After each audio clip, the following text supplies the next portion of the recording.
Now let me show you how to make a 3D letter. This is in CorelDRAW for the designing. So we type a Y letter, for example. We set up the size as 120 millimeter, and we choose the font. Make it curve line and sketch line, hairline, export.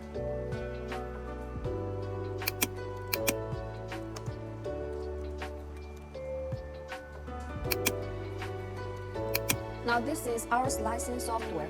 Let's import the file we just created. Now you see this small green triangle. This is actually the starting point.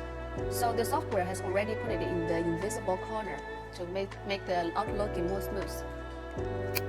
And let's set up the detail for this letter. For example, we make this letter 3 centimeter high for the wall.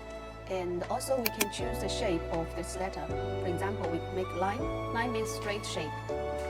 Incline means slanting shape, and curve, there are many options for you to choose. You can also create your own shape, okay? So we make line, and this is the thickness of the side wall. This is about color switch. 10, one color, 10 millimeter for second color, 10 millimeter for third color. This is footstep is for the back or the front.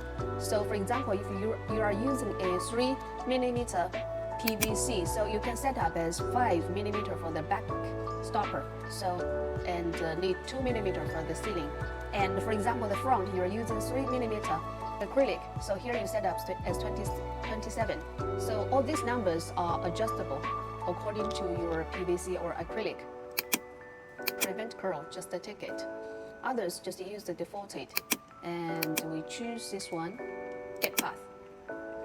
So this one letter will consume 15.2 meters of filaments and 35 minutes to print. And this is a regular speed because it's small letter. So we file output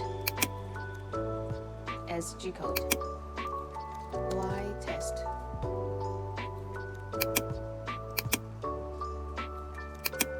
And 3D view.